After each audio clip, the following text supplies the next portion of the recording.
Hey,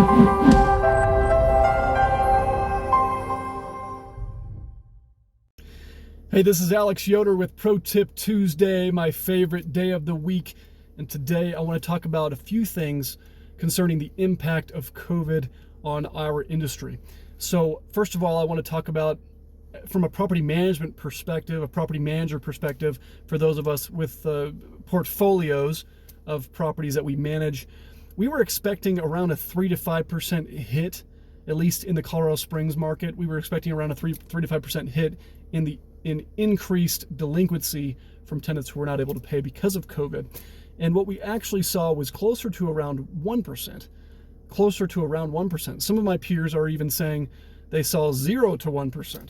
So that's good news. We don't know what's going to happen here in May and June, but at least in our market right now, the impact has been fairly minimal in terms of the number of tenants who have been unable to pay. Now, I have talked to some of our peers in other markets where the economy is different in their area, and also they have larger portfolios of Class C properties, more affordable properties, and they're seeing some of them 5 to 10%. So some of them are seeing a much higher hit even here in the month of April, based on their economy, their specific economy, and the type of or the class of property that they manage. So we'll see how that translates and what the difference might be here going in future months, and I'll continue to report on that, but that's what we are seeing. The other thing is that if you have a federally backed mortgage, which is probably around 90% of you, some of you have read the CARES Act and you've read about the opportunity for these forbearances. The thing to know is that loan service providers are all interpreting that bill a little bit differently. And for some of them, it's not freezing the mortgage payment and then rolling whatever you didn't pay during that 180-day period, or if you extend for another 180 days, they're not rolling that into the tail end or into the loan.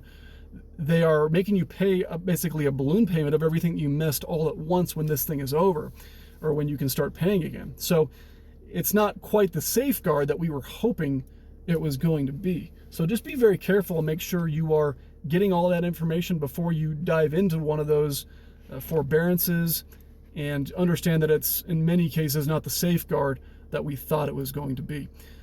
Now, similarly, for federally backed mortgages that are on a rental property, there is a moratorium on evictions, notices to vacate, and late fees. And in terms of evictions, I keep getting the question, well, what if I had already started an eviction and now I just want to finish it and it has nothing to do with COVID?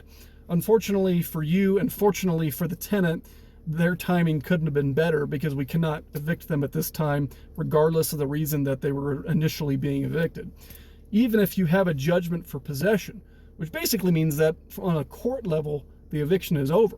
All you have to do now is schedule with the sheriff. You might be a little bit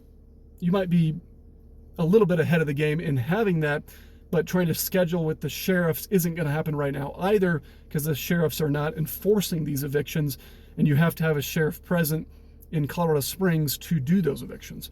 So hold on to that judgment, that writ that you're working with, and know that you're ahead of the game because you've gone through the court process. But at this time, until the sheriffs kind of open back up for those, there's nothing that you can do regardless of the reason that they were initially under an eviction. In terms of notices to vacate, you also can't make people leave. If you want to move back into the home or you want to sell the property, basically within the 120-day window outlined in the CARE Act bill, you can't make them leave. That doesn't mean you can't ask them to leave. And in many cases, if they know you want them to leave, they will be willing to leave or willing to move out. But you cannot force them, regardless of if they've been impacted by COVID or not, if your property is federally backed. Again, about 90% of those mortgages are.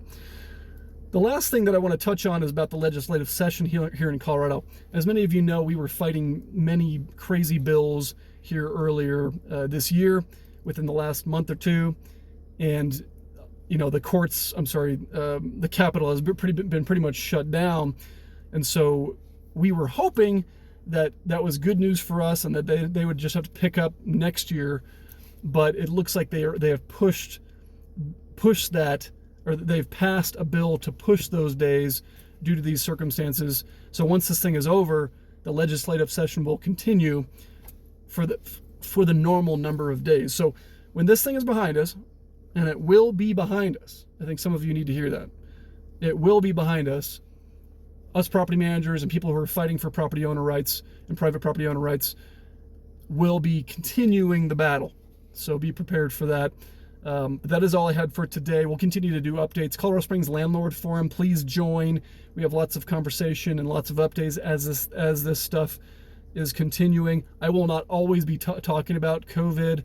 I think some of us are kind of over hearing about COVID, but I do also want to keep you informed so you know how to act and how to react as we go through these challenging times. So I hope that you and your loved ones are healthy and safe. And that is all for today. Thank you so much, Colorado Springs Landlord Forum. Again, please join us. Alex Yoder, Dorman Real Estate Management Pro Tip Tuesday. We will see you next week. Goodbye.